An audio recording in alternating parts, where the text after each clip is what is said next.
My name is Sloane Harper. I'm 36 years old. And at precisely 08:43 a.m. that morning, I walked into Hangar 12 with 50 pairs of eyes turning toward me, most of them filled with skepticism. A few with confusion, one pair with something colder than both silent fury. They belonged to my father. General Gregory Harper stood at the front of the room, arms crossed, boots planted like he was guarding a battle line. His chest bore 3 rows of ribbons. His face showed none of them. I stepped into that space not as his daughter, not as a soldier, not even as a guest. I was something worse in his eyes, an interruption, a risk, a mistake he thought he had buried years ago. The air inside the hangar was dry and tense. Engineers flanked both sides of the room, all in uniform or sharp suits.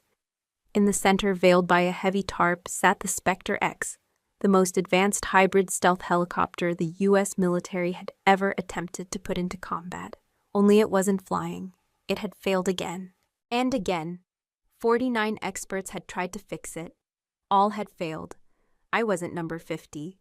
I wasn't even on the list. I barely had time to breathe before a soldier stepped in front of me, young, rigid, nervous. "Ma'am, I need to see your clearance." He wasn't the problem. Behind him, my father nodded once sharply. "She has no clearance," he said loud enough for everyone to hear. "Escort her out." I didn't flinch. I didn't move.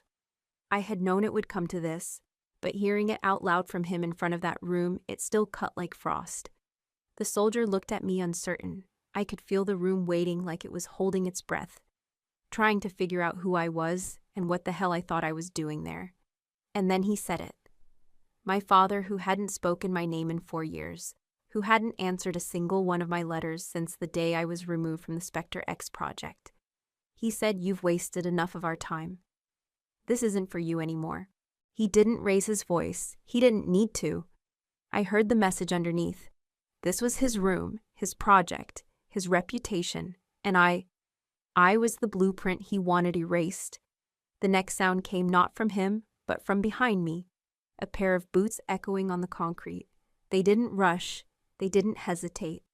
Every head turned as General Aldridge entered the hangar from the side corridor, flanked by silence. He was taller than I remembered, or maybe just heavier with time. The room shifted instantly. Some stood straighter, others swallowed hard. He didn't look at my father. He walked past the young soldier, past the rows of engineers and technicians, and stopped right in front of me. Then, without a trace of hesitation, he turned to the room and said, "She drafted the blueprint. She leads now." I don't remember a sound for 5 seconds. Then something dropped. A metal tool clinked against the floor. Somewhere to my right, someone whispered, "She's the one."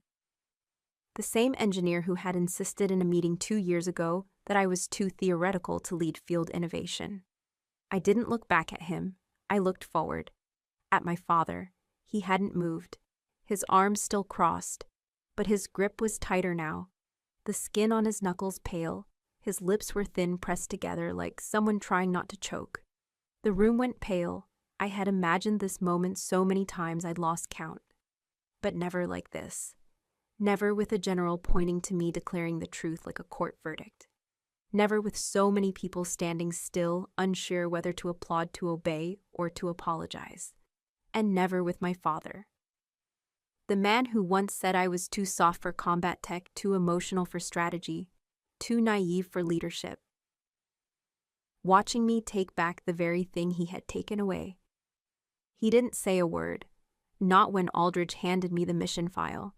Not when the team leads were instructed to report to me. Not even when I walked past him and unzipped the tarp covering the failed Spectre X. I ran my fingers across the side panel. It was still warm, still waiting. I turned to the room. "Let's start," I said. And for the first time in years, they listened. I was born in a house with maps on every wall and silence in every hallway. My father was a soldier long before he was a father, and even longer before he ever tried to be human. I say tried because I don't think he ever truly wanted to be anything other than what the uniform allowed him to be: disciplined, distant, and feared. My mother died when I was 9. Ovarian cancer. By the time they caught it, it had already moved to her spine. She went quietly, like everything she did. I don't remember the last thing she said to me, but I remember what she said to him. Please don't make her earn love. He never responded. After she passed, the house got colder. Not because we couldn't afford heat. God knows a 4-star general has plenty, but because warmth became irrelevant. We lived in the same house, but in different time zones. He rose before sunrise, trained before coffee, and rarely spoke more than 10 words a day. I tried to follow the rules, not because I feared punishment, but because I craved approval. My way in was through excellence. Math came first, then physics, then programming. I won regional science fairs, broke state records in calculus competitions, and was the only girl in my high school to pass the Air Force Academy's pre-admission exam before graduation. He never showed up to a single award ceremony. Once in my junior year, I left a handwritten certificate from a robotics competition on the kitchen table, just to see if he'd acknowledge it. That night it was gone, not a word said, not a glance exchanged. The only thing he ever gave me consistently was a single sentence. He never shouted it, he never explained it. He just said it over and over until it sank in like marrow into bone. Don't be good, be right. It was his creed, his compass, his shield. It took me years to realize that being right to him didn't mean ethical. It didn't mean just or kind or curious. It meant being exact, unquestionable, unemotional. Feelings were failure, questions were weakness, and God forbid you ever cried. Once in 6th grade, I brought home a B+ on a pop quiz, 1 question off. I cried. Not because of the grade, but because I thought he'd be disappointed. He didn't raise his voice, he didn't touch me, he just looked at the paper, then at me, and said, "Emotion won't change the answer." Then he walked away. There was no room for mistakes in his house, no room for vulnerability, and definitely no room for daughters who wanted anything other than to replicate his standards perfectly. The older I got, the more I realized that I didn't scare him, I confused him, because I was good. But I wasn't cold, because I could code an aircraft logic tree blindfolded, but still cried when the family dog died. Because I asked why we had to use one propulsion algorithm over another when everyone else just executed. He didn't know what to do with that, so he ignored it. He taught me how to shoot, how to calculate wind speed by feel, and how to read topographical maps in the dark. But he never asked about my dreams, never asked if I wanted to be a pilot, or a scientist, or a leader. The truth is, I don't think he ever planned for me at all. I was a daughter in his house, not in his plans. And it wasn't until much later, long after I left the academy, long after I joined the engineering corps, and long after I was placed on the Spectre X prototype team, that I realized he never saw me as a mistake. He saw me as a threat, not to his rank, not to his title, but to the order he had built. The belief that only one kind of excellence mattered. And I was not that kind, not then, not yet. But I would be, and he would live to see it. My father remarried when I was 28. The ceremony was private, no church, no family beyond a few uniformed colleagues and 2 civilians. I wasn't invited. I heard about it from a colleague at the Defense Research Division who asked if I'd be attending. I said I had work to do. Her name was Dr. Evelyn Trent, a civilian aerospace analyst who had consulted on long-range radar arrays and electromagnetic stealth technology. Sharp, polished, well-spoken, everything my father respected in a professional. I met her twice before they married, once at a Pentagon briefing, the second time briefly in the hallway outside his office. She nodded. I saluted. He didn't introduce us. She had a son, Peter Trent, a few years younger than me, aerospace engineer, West Point grad, master's from MIT. On paper, he was exceptional. In person, he was fine, polite, confident, the kind of man who always knew someone in the room and made sure you knew he knew them. Peter and I were placed on the same working group when the Spectre X hybrid helicopter project began its earliest feasibility stages. The goal was to build a low-noise, heat-reducing combat aircraft capable of evading modern detection across infrared sonar and magnetic fields. It was ambitious, nearly impossible, which was why I loved it. I helped sketch out the preliminary model for the thermal balancing system, using a variable mesh algorithm I'd been building since my second year in grad school. It wasn't elegant yet, but it worked. Peter, meanwhile, focused on the propulsion routing. He was sharp with numbers, faster than me with simulation output, but careless with assumptions. We debated, often quietly, respectfully, but with increasing friction. One afternoon during a closed-door meeting, I challenged a pressure calibration he proposed. He smiled, raised both hands, and said, "You might be right, Sloan. Or maybe you just like making theory sound like gospel." Some people laughed. I didn't. Neither did the test model. My warning turned out valid. The routing failed during the next diagnostic. Still, a week later, Peter was promoted to lead interface integrator. I was pulled off the core team and reassigned to data redundancy modeling 2 levels below, where I'd started. No explanation, no review, no warning. I wasn't angry. I was confused. Until I opened the internal evaluation log by accident, while cross-referencing versioning notes on a shared server. The file wasn't labeled with names, just project codes, but the comment stood out in red, tagged with my ID number and a familiar 3-initial reviewer code, GH. The note read, "Strong theoretical capacity, but application remains too narrow. Tendency to isolate. Lacks team adaptability. Recommend rotation out of central design. Not suitable for current operational phase." And then below it, one more line, an addendum added a few days later, "Theory heavy. Not aligned with dynamic execution requirements." My father had signed off on my removal, not just as a general, as my superior. And Peter? He stayed. He led. He became the boss of Spectre X development in every internal memo and briefing deck. I showed up to the lab the next day, cleared out my desk, and said nothing. I didn't fight, didn't protest. I simply left. That evening, I drove home in silence, the city lights flickering through my windshield like errors on a faulty console. I knew then this wasn't about merit. This was about replacement. My father had never called Peter son. Not in public, at least.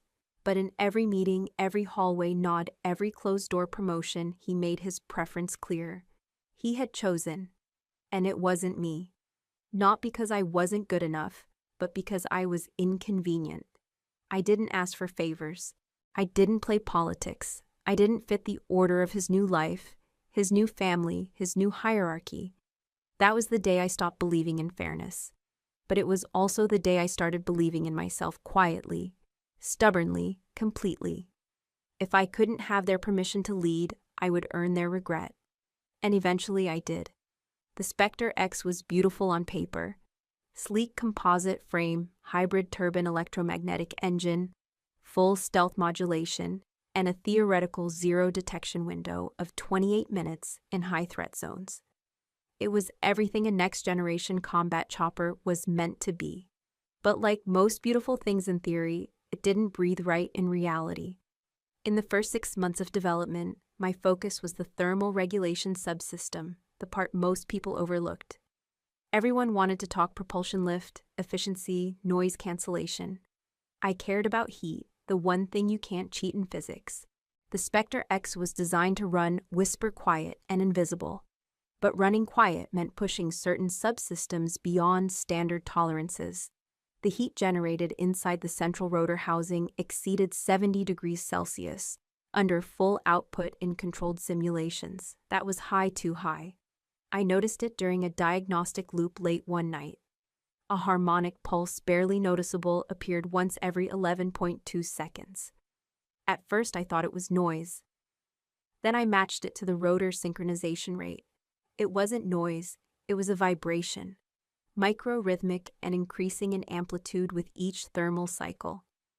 I ran it through 3 separate software environments. Same pattern.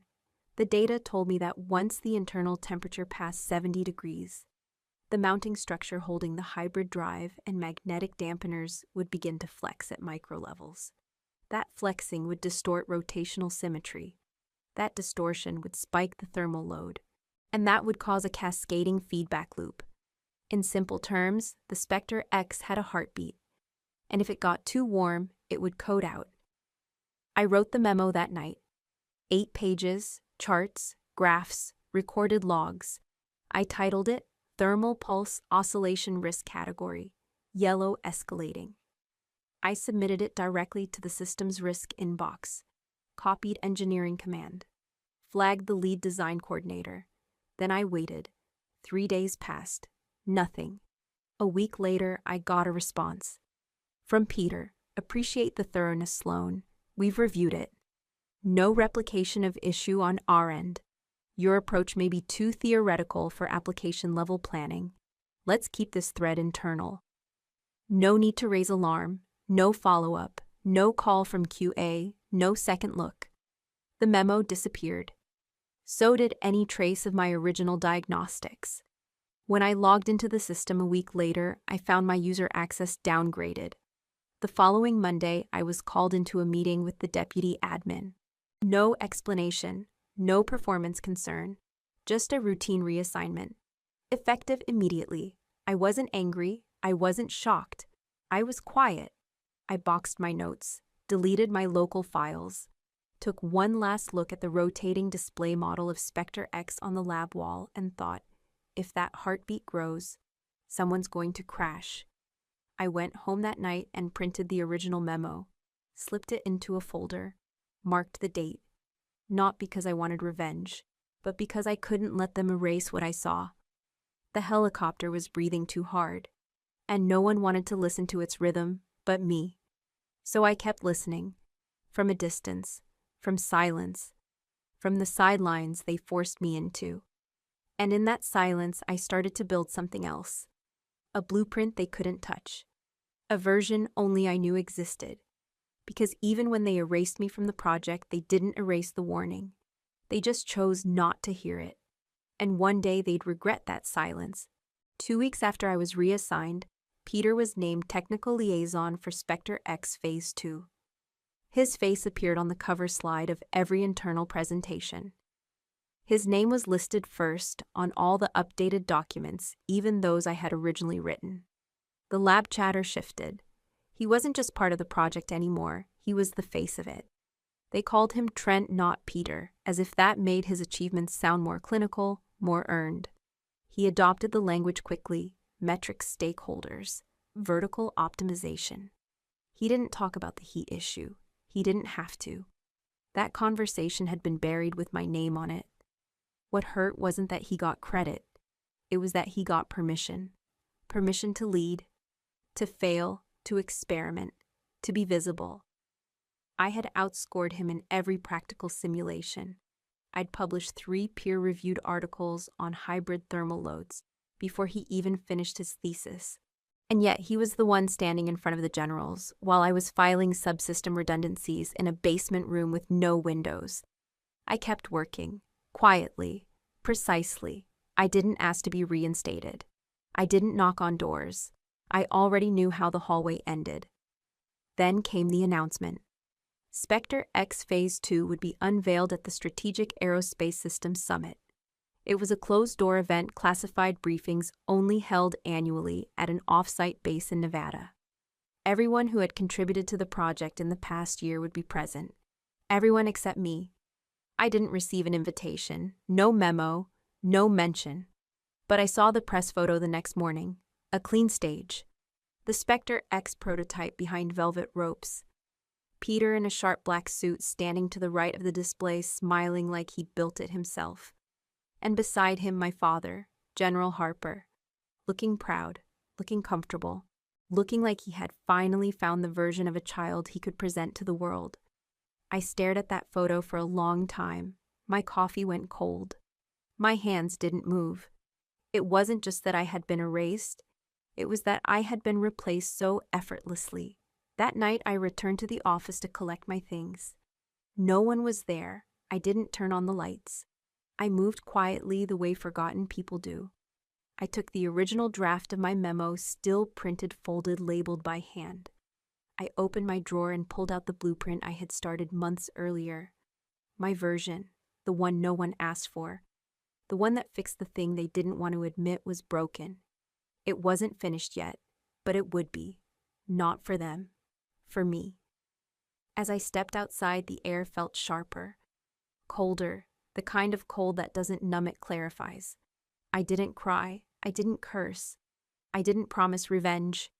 I just knew I was done waiting to be seen. They had chosen Peter. My father had chosen Peter. But the machine, the system, the specter, it didn't care about legacy. It only cared about truth. And truth has a way of coming back, especially when it's been ignored. So I walked out of that building, blueprint in hand, memo in my bag, and a new kind of silence in my chest. Not the silence of rejection, the silence of resolve. They thought I disappeared, but I hadn't vanished. I was just stepping out of their shadow so I could build something they couldn't touch. In the spring of 2023, Spectre X was scheduled for its first major demonstration outside of controlled environments. The Department of Defense had selected Fort Ravenshade, a classified test base in Nevada, as the site for a live fly presentation and exclusive briefing for senior military leaders, top congressional defense staffers, and selected NATO liaisons. The stakes weren't just high, they were existential. Billions of dollars in investment, years of theoretical engineering, dozens of careers built or broken on this project's success.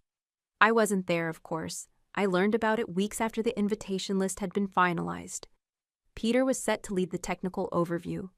My father would deliver the closing remarks. A joint appearance, strategic optics. The Golden Boy and the Iron General. I watched the test on a private internal feed. I still had access to one encrypted channel, a leftover from my system's audit clearance. I knew it would be wiped eventually, but for now, I held onto it like a live wire. The demonstration began at 07 UO0 sharp. The Spectre X lifted off cleanly. Smooth acceleration. Noise levels stayed below 32 decibels, nearly imperceptible, even to tactical listening arrays. The magnetic shielding engaged properly. It flew like a ghost across the desert skyline, hugging terrain with an elegance I once dreamed of designing. But dreams have a strange way of returning as warnings, and I had already seen what would happen. At minute 16, I noticed a flutter in the feed's telemetry, a microsecond hiccup in the rotor speed feedback. Barely noticeable unless you were watching for it. I was. At 17 minutes and 12 seconds, the anomaly magnified. The hybrid drive stalled, the rotor drag increased, and then the thermal feedback loop snapped shut. Spectre X lost full engine response. Dead in the air. The emergency pilot disengaged all assistive systems and triggered fallback descent mode. The helicopter tilted sharply, dropped 42 feet in less than 5 seconds, and barely stabilized enough to land hard, but safe on the far edge of the landing zone. No explosion, no fire, but also no success. The feed cut almost immediately, then silence. No official report came out that day, no footage released to the press. The only headline I saw was a brief in a defense blog, minor setback in stealth rotorcraft demo. DoD withholds comments. But inside the walls of that hangar and inside the rooms where decisions are made behind 10 layers of clearance, panic had already erupted. The NATO observers returned to Brussels unimpressed. The congressional staffers canceled follow-up briefings, and the Department of Defense issued a formal inquiry into systems instability related to electromagnetic thermal loading, a phrase so carefully written it barely sounded like the fire alarm it was. But I knew. They had walked straight into the failure I warned them about. I didn't feel vindicated. I felt sick. Because I hadn't predicted the failure, I had documented it. I had written it down, flagged it, escalated it, and begged them to look. And they buried it. I spent that night rewatching the clipped footage, frame by frame, logging every second of deviation, every tilt, every heat spike. I compared it to the archived data from my original simulations. They matched within a 0.3% margin of error. My blueprint had been right. Not perfect, but right, and no one had read it. Peter went silent for 2 weeks. His name disappeared from the internal staff logs. The task force assigned to review Spectre X's failure began pulling in new experts, external, expensive, and desperate. Some of them I had read about, some I had trained with. All of them had less experience with the thermal regulation problem than I did. But I didn't reach out. I didn't try to claw my way back. I waited. And I listened. Because failure has a sound, it's not dramatic. It doesn't explode. It pulses like a second heartbeat. The same one I'd heard over a year ago. The Spectre X didn't crash. But it didn't fly either. And in a program like that, not flying is the same as falling. Behind closed doors, a message started to circulate. Not loudly, not publicly, but quietly among those who needed to know. The girl who wrote the original memo, the one flagged and dismissed, the one who had seen the heartbeat no one else could feel. Her name, Sloane Harper. That whisper reached ears it was never meant to, including one that mattered more than the rest. General Aldridge. He'd signed my removal from the system's audit list 2 years earlier. He hadn't even looked at the memo himself, just followed the summary review, approved the rotation, and moved on. Now he was the man being asked why the most expensive aircraft in recent memory couldn't last 20 minutes in the air. The request came from above. Find out what happened. Find out who knew and didn't say anything. That answer led him straight to a folder labeled Thermal Pulse Oscillation Risk Category Yellow, signed S. Harper. They erased me, but paper doesn't forget. And that signature was the first thing that made them remember. After the Spectre X failure at Fort Ravenshade, the program entered what the brass called Red Phase Reassessment. Internally, that meant chaos. Externally, it meant silence. They called in everyone. Literally 49 experts from different defense contractors, military research centers, and private aerospace think tanks. Some came with impressive titles: Chief Systems Architect, Lead Propulsion Engineer, Senior AI Flight Coordinator. Some had worked on stealth drones, others on 5th-gen jets. They replaced every major input module in the system. New sensors, new chipsets, new synchronization interfaces. The rotor programming was rewritten. The electrical routing was rebuilt from scratch. Entire thermal boards were swapped out and re-simulated in virtual sandboxes. And yet not one of them looked at the thermal harmonics. Not one of them questioned whether the failure was heat-related. I watched from a distance, reading between redacted summaries and vague procurement requests. I saw who was being flown in. I recognized names. I had trained with some, had outperformed a few. But no one called me. They called everyone except me. Not that I expected it. By then I had become something of a ghost within the system. A name you didn't bring up in meetings if you wanted the conversation to stay polite. I wasn't seen as wrong, just inconvenient. And yet I knew the truth. The Spectre X hadn't failed because of missing talent. It had failed because of arrogance. Because they built a machine that refused to listen to the person who knew its limits best. It wasn't a system error. It was a cultural one. And then someone did listen. Someone I least expected. General Aldridge. He had overseen dozens of failed programs in his career. He didn't panic easily, but when congressional pressure began mounting and foreign allies started pulling back on interest, the chain of command began looking for deeper answers.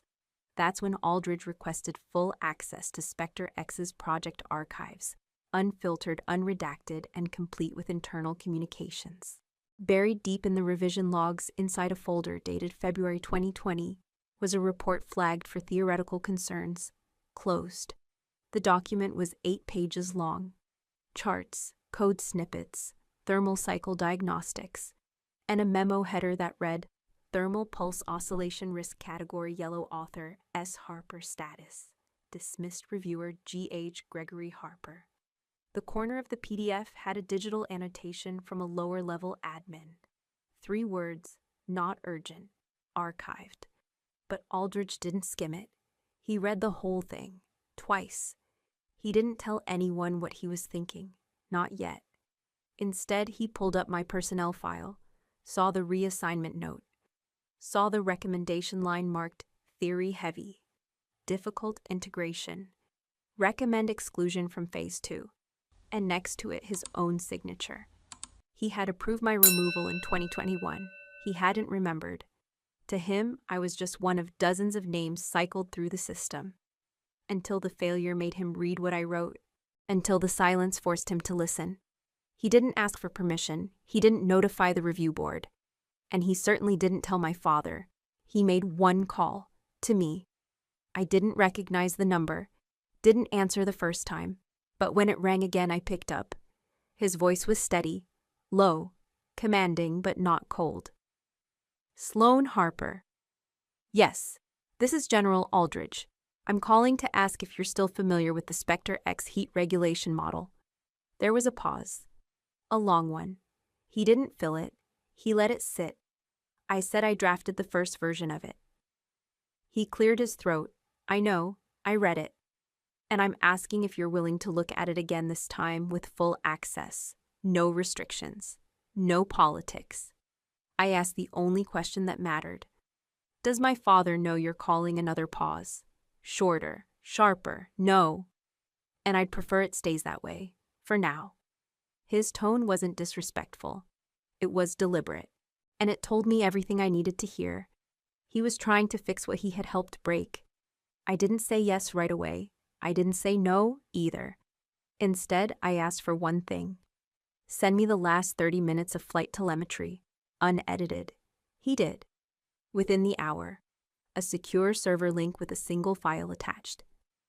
I ran it through my old model, the one I'd kept refining in secret. And there it was, the same pulse, the same spike, the same flaw, the heartbeat. It had never gone away. They'd just layered enough tech over it to hide the sound, until the sound got loud enough to bring everything crashing down. I called him back the next morning. He didn't pick up. I left a single sentence in the voicemail. I'll do it, but I'm coming on my terms. He didn't ask what those terms were. He didn't need to, because this time they weren't going to rewrite me out of the blueprint. Not again. Not ever. The hangar felt colder than I expected. I'd forgotten how the polished concrete held the chill. The kind of cold that didn't freeze you, it observed you. Quiet, clinical. My boots echoed with every step I took. I wasn't wearing a uniform, but I still walked like I belonged. Years of training don't vanish just because your clearance code does. 50 faces turned toward me. Some familiar, some cautious, some curious, and one stone-faced, unreadable, belonged to my father. General Gregory Harper didn't blink when I stepped in. He didn't flinch. He didn't look surprised. But he wasn't expecting me. I could tell by the way his jaw set. Not tight, not defensive, just firm, like a lock being tested. I stopped just inside the roped perimeter. A soldier stepped toward me, hesitating. He looked at my father, who nodded once. Escort her out. It wasn't loud. It didn't have to be. I didn't move. The soldier took a step closer. Sir, I said without raising my voice, I've been summoned. My father's eyes narrowed. You're not on the manifest. I held his stare. Said nothing. Let the silence work for me, just this once. And then the door at the far end of the hangar opened. Boots on concrete, not rushed, not loud, just final. General Aldridge entered without ceremony, flanked by no one. He walked straight toward us, nodding at no one, scanning nothing. He stopped 2 steps behind me, paused, and spoke like he was delivering a verdict. She drafted the blueprint. Every head turned, every breath caught. He stepped forward into view. His eyes met my father's. She leads now. I heard it before I saw it. Peter inhaling sharply, a quiet, involuntary intake of air. I looked at him. He didn't argue. He didn't nod. He just lowered his head like someone accepting something they couldn't change. One of the junior engineers near the back whispered, "Wait, she's the one," another added. I thought she got cut from the early team. No one answered, because no one was sure what they were allowed to say anymore. Aldridge turned to the gathered room. For the next 72 hours, all system access routes run through her. If she asks for it, she gets it. If she says stop, you stop. Then he turned back to me. You have full authority, no restrictions. I nodded.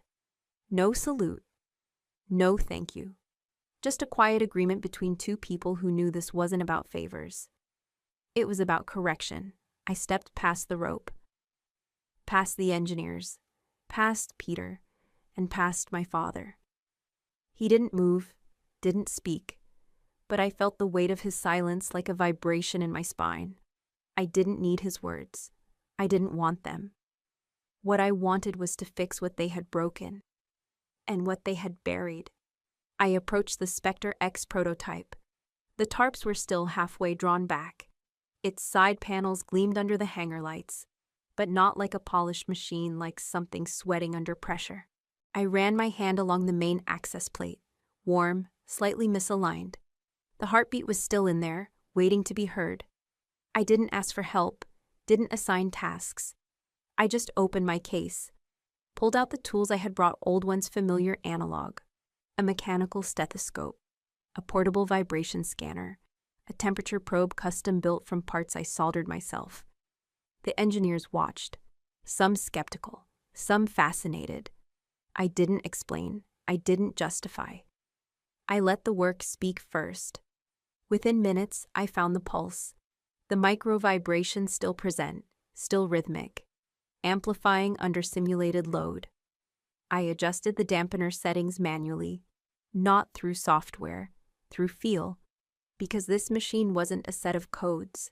It was a system with symptoms, and systems don't always respond to commands. Sometimes they respond to attention. I worked for 2 hours without pause. No one interrupted. Peter hovered nearby once, then stepped back. He didn't say anything. I think he knew better. Or maybe he finally saw. My father never came closer than 10 feet. He didn't leave, but he didn't step forward. He stood like a statue, the man who once wrote in my evaluation that I was too theoretical for execution, now watching me execute what no one else could even identify. I finished the adjustments, logged the data, closed the side panel, then turned to Aldridge, ready for test flight. He didn't smile. He just nodded. We launch at 600, and with that I stepped away. I didn't look back at my father. Didn't need to. He had already seen everything he needed to. The woman he tried to erase was now the only one left standing. And for the first time in years, I wasn't chasing a seat at the table. I had become the one setting it. I returned to the hangar the next morning before sunrise. The world was still gray outside, and inside the lights hadn't fully warmed up yet. It made the place feel more honest, less ceremonial, more like the space I remembered from before everything was taken from me. No one else was there yet. That was intentional. I needed time, not with people, with the machine. Spectre X sat like a grounded beast, all power and potential, silent and still. No one had touched it since I closed the panel the night before. The room around it remained as I'd left it, tool carts pushed to the side. Data pads, powered down cables, coiled but ready. I unzipped my bag and pulled out my own instruments. Not military issue, not contractor approved. Tools I had built, modified, and calibrated by hand over the last 2 years. A portable infrared sensor rig, a mechanical stethoscope with vibration plates retuned to detect thermal resonance, and a paper notebook. No screens, no autocorrection, no syncing. Just ink margin notes and margins that I filled the way other people fill silence with purpose. I attached the IR rig, first setting 3 contact points along the engine's thermal isolation sheath. The diagnostics they had run before those 50 specialists from 5 different defense labs, they all started and ended with digital input. But you can't hear a machine through a screen. You have to listen, and machines don't lie. They just whisper. I activated the stethoscope, pressed it against the lower core panel, and closed my eyes. And there it was, the heartbeat. Faint, intermittent, but real. A low-frequency tremor cycling every 11.4 seconds under resting conditions. I wrote it down. Next, I triggered a simulated load increase thermal, not torque. A forced buildup in heat meant to replicate 15 minutes of flight without actual ignition. At the 13-minute mark, the pulses changed, not in volume, in rhythm. They went from consistent to fractured like a skipped beat trying to find its way back. This was what caused the system failure. It wasn't a glitch. It was a pattern, a response to pressure that no digital model had been able to sustain. I took a deep breath and opened my notebook to the blueprint I had drawn over a year ago. The lines were still clean. The layout was still elegant. But it needed one change. There I circled the dampener module, then redrew the positioning, shifted it 2.7 centimeters westward in the frame alignment, adjusted the material callout, replacing a composite-grade coupling with an elastic alloy blend I had tested myself in off-grid labs. Then I flipped the page and diagrammed the change in airflow from the heat exhaust junction. That was where the feedback loop started to misfire, not because of design flaws, but because of rigid assumptions. No one ever challenged the original placement because they thought the AI optimizations were superior. But optimization isn't the same as intuition. And intuition told me that heat doesn't just flow. It dances. And this design had been fighting the rhythm since day one. By the time the tech crew arrived, I had already finished my sketches, finalized the modifications, and submitted a requisition for a custom fabricated damper plate. They didn't question it, didn't try to slow me down. Peter stood in the corner for most of the day, quiet, occasionally checking his tablet, but mostly watching. I didn't ask why. I didn't need to. I knew what he was thinking. Knew that somewhere in that calculated, polished mind of his, a part was starting to realize I hadn't been wrong. I had just been invisible. I worked for 10 hours straight. Barely stopped to drink water, never sat down. By nightfall, the Spectre X's core had been recalibrated. The heartbeat had been reduced to a hum, not gone, but controlled, manageable, heard. Machines don't want perfection, they want balance. And I had finally given this one space to breathe. I made one last note in my journal before closing it. I wrote the blueprint, but they never read it with real eyes. That line had been repeating in my head for days, maybe longer. It wasn't bitterness. It wasn't pride. It was just the truth. Because reading a blueprint isn't about seeing lines on a page. It's about recognizing the mind behind it. The warnings built into every angle. The years of experience layered beneath each measurement. They hadn't just ignored me. They had ignored the story the machine was trying to tell. And it almost cost them everything. At 2100 hours, I closed the access panel and stood back.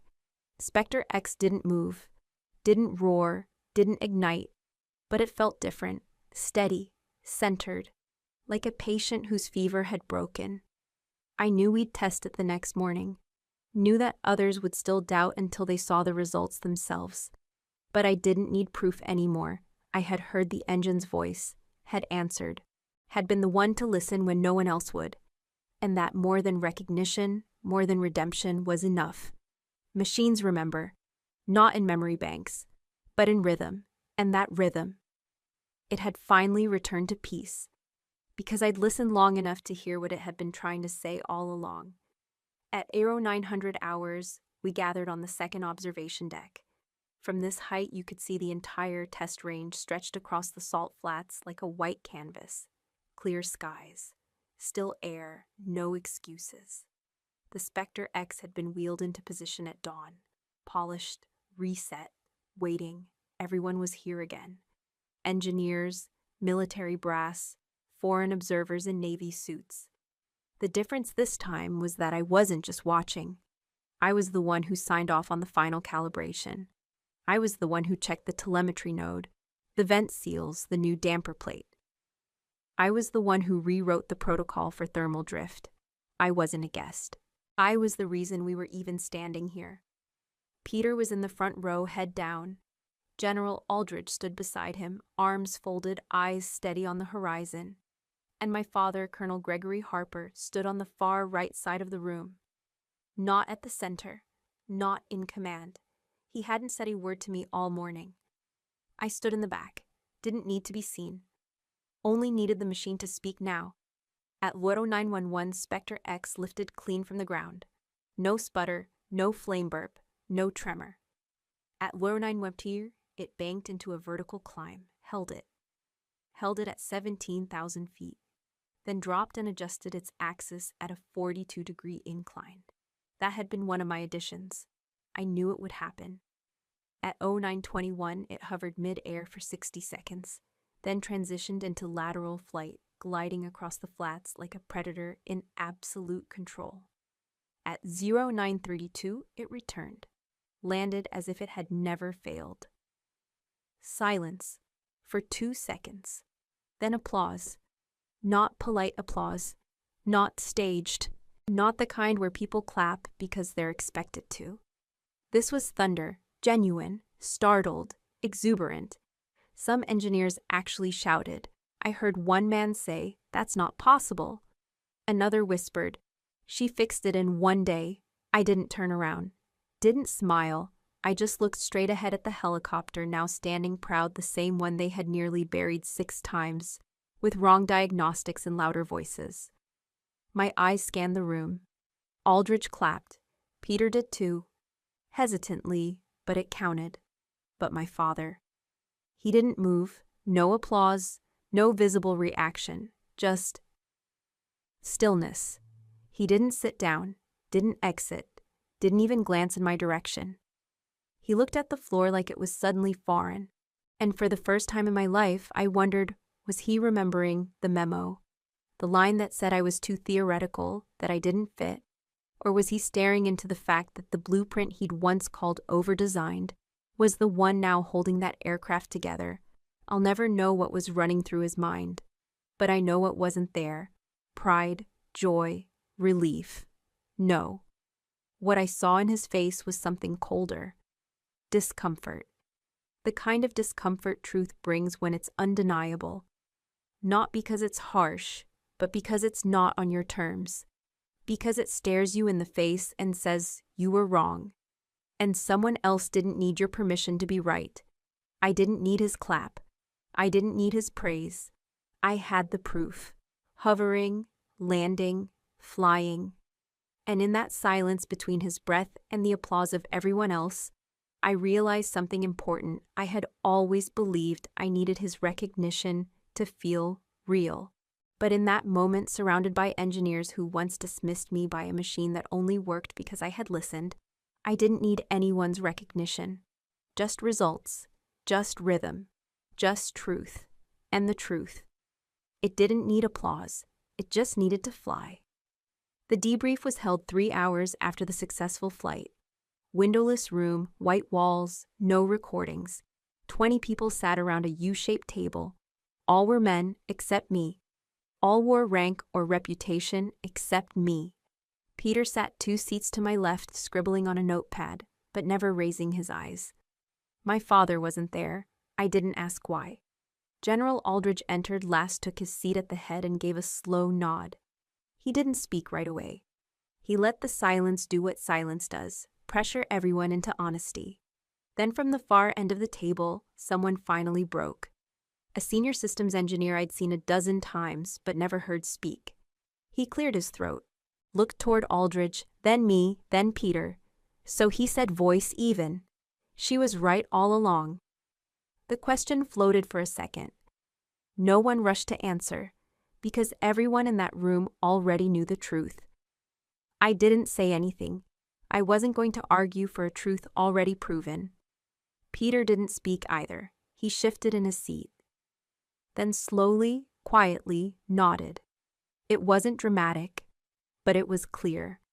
Someone else, a policy official from NATO oversight, asked the next question less calmly. If the memo had been reviewed back in 2020, would this crisis have happened at all? Still silence.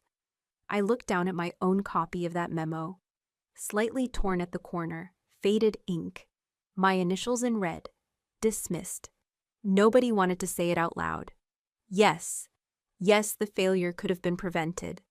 Yes, the cost millions of dollars and international embarrassment was avoidable. Yes, I had been right from the start. But no one said it. They just shifted, fidgeted, looked at papers that weren't relevant. Then Aldrich finally leaned forward.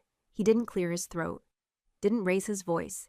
He just said that memo passed through my office in late 2020. I didn't act. I didn't ask questions. That's on me. The room stilled again. Someone tried to interrupt to deflect, but Aldrich held up his hand. I take responsibility, he repeated. Blame doesn't interest me. Correction does. I respected him more in that moment than I ever had before. Not because he defended me, but because he didn't defend himself. There was nothing more to say. The room didn't erupt into apologies. No one got emotional. But things shifted quietly, permanently. That's the thing about truth. It doesn't always win arguments, but it lingers, it changes posture, it stains silence. I walked out without waiting for closing remarks. No one stopped me. But one man did follow me to the door. Peter, he didn't say anything. Just placed something in my hand, a small flash drive. Your original code. I found it on the server, he said. Then he left. No explanation, no justification. Just the weight of a quiet admission. For some, that day was a disaster averted. For me, it was the day I stopped asking for permission to be right. 3 weeks later, my name was printed legally publicly, and finally in the official Spectre X design archive. It sat on page 1 of the revised technical documentation filed under Primary Systems Architecture Thermal Dynamics Division. Under it, in clean bold type, lead engineer Sloan Harper. I stared at the PDF file for 10 full minutes the first time I opened it. Not because I didn't believe it, but because it felt quiet. Not triumphant, not vindictive, just steady. The kind of quiet that follows a storm, where everything's still standing, but now the structure finally reflects the truth. That morning, I received a call from the Office of Military Technology Certification. They were uploading the revised documents to the Pentagon's internal system. My authorship would now be tied by protocol to every upgrade derived from Spectre X moving forward. They used the word retroactive. I preferred restorative. A week later, I stood beside General Aldrich as he signed the final authorization. He didn't make a speech, just passed me the pen after signing. I didn't need to sign anything, but he wanted me to hold the pen anyway. After a moment, he said, "Late, but this time, right." His voice was even, no dramatics, just acknowledgement. I appreciated that more than applause. Later that day, I was called into a smaller room. No press, no officials, just 3 men from the Department of Defense Records and Recognition Office. They had one purpose: to reinsert my name into the record as the project's founding system architect. They asked if I had any objections to the phrasing. I read their proposed sentence, Spectre X Thermal Stabilization Protocol, initially drafted and recommended by S. Harper in November 2020. I nodded, but added one word: bold it. The lead officer blinked. "Excuse me, make that line bold," I said. "Not louder, just firmer." He clicked. Bolded, saved, done. The Pentagon keeps a physical archive of high-level defense projects. It's a quiet, temperature-controlled hallway, stainless steel filing racks behind bulletproof glass. Most people walk past it without thinking, but I knew where the Spectre X file was now housed. I visited it 2 days later, not because I needed proof, but because I needed to see it. There it was, 3rd row, 6th file from the left. My name. Not an asterisk, not a footnote, not an afterthought.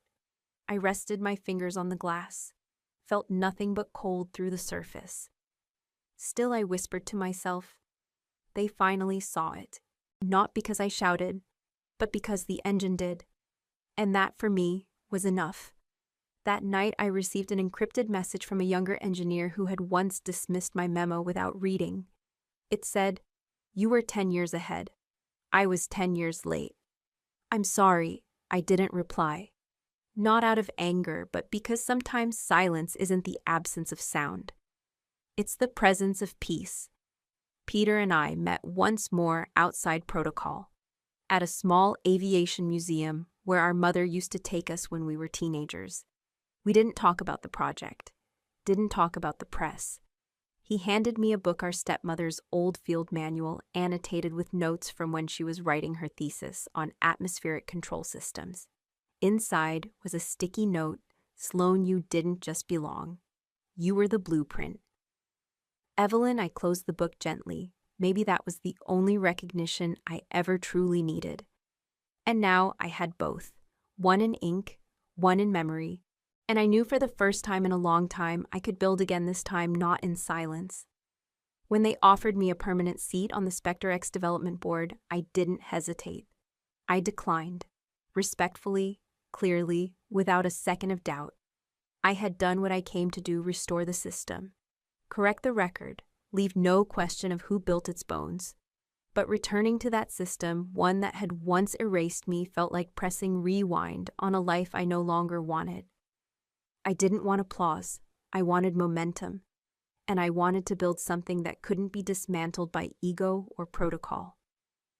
6 months later, in a quiet industrial district just outside Fort Worth, I unlocked the doors to the Harper Initiative.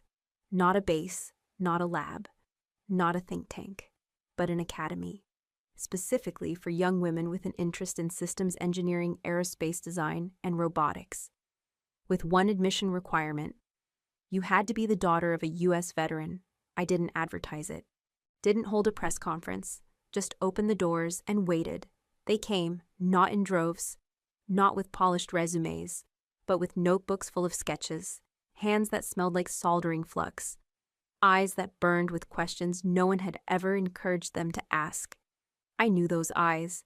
They were mine 15 years ago, standing in a garage with parts stolen from lawnmowers and old radios, begging anyone to let me build. Now I was that someone.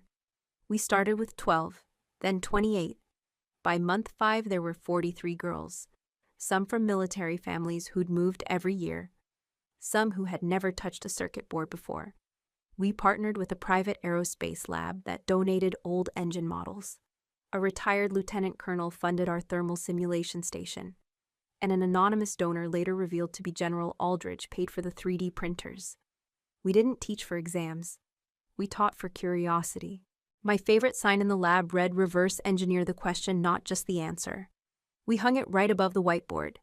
I declined 3 speaking invitations that year, all from organizations that had once ignored my research.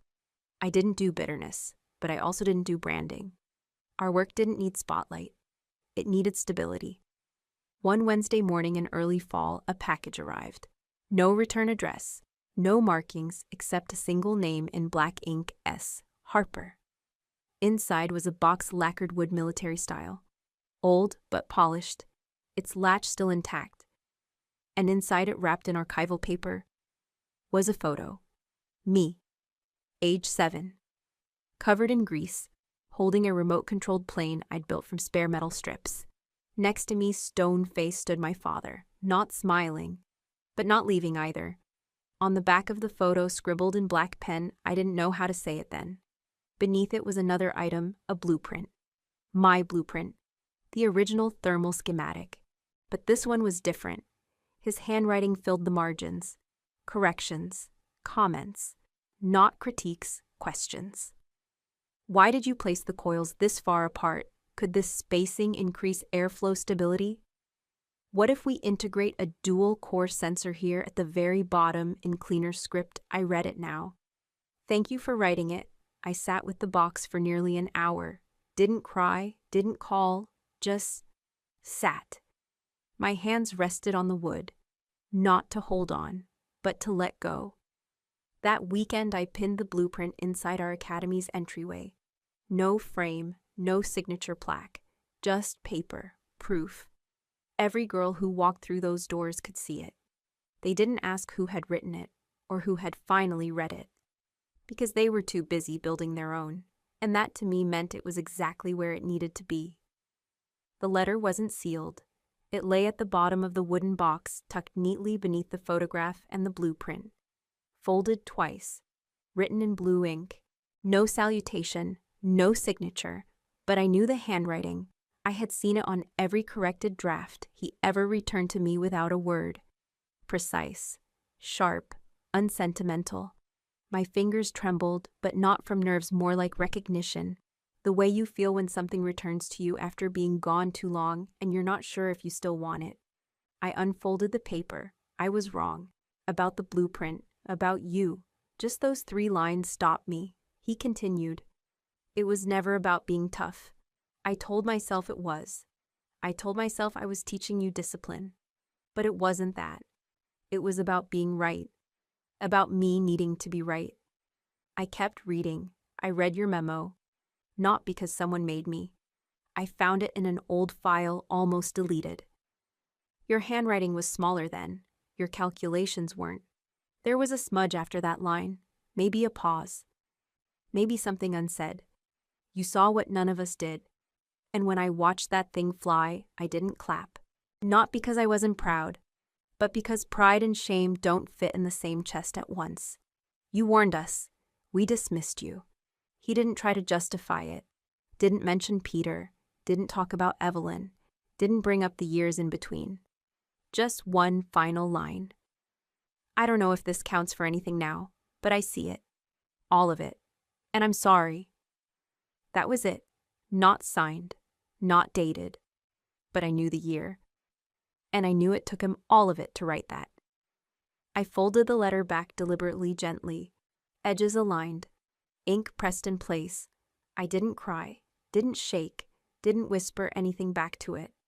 Instead, I placed it beside the blueprint. The one they once said was too theoretical, too cautious, too much her. The edges were worn now, yellowed from sunlight, curled from humidity, but it still held. Like I did. There was no reply to send, no phone call to make, because I didn't need to prove anything anymore. I had already built something far beyond apology. A legacy not grounded in correction, but creation. For years I had carried the weight of not being chosen, of being brilliant but invisible, precise but doubted, present but erased. Now the silence that once drowned me had become my strength. In that quiet, I listened. I listened to data, to patterns, to instinct, and eventually to myself. My father once said, "Don't be impressive, be correct." I spent years trying to meet that mark until I realized it wasn't about being correct for him. It was about being complete for myself. The system I designed flew, not because they believed me, but because I never stopped believing the numbers, the model, the rhythm, and yes, my own mind. So I didn't send the letter back, didn't write one in return. Instead, I made room for it, on a shelf. Next to the prototype turbine a student and I had built from scrap aluminum. No plaque, no glass box, just memory. And motion, I teach now. But more than that, I witness. I witness brilliance in the hands of girls who once thought maybe was the best they could hope for. Now they say definitely. Now they write their own specs. Now no one can erase their names from the blueprints. Not even their fathers. And me, I still walk the halls of the Harper Initiative with a tool belt on my waist and a flash drive in my pocket. I still adjust the pressure valve with my own hand when the pump hisses.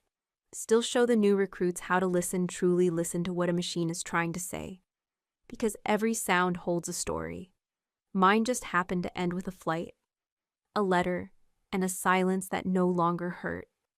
I'm not waiting anymore, not for applause, not for closure, not for someone else's version of recognition. I have bigger plans now. And this time, no one gets to erase my name from the blueprint. Before we say goodbye, we'd love to know, where are you watching from?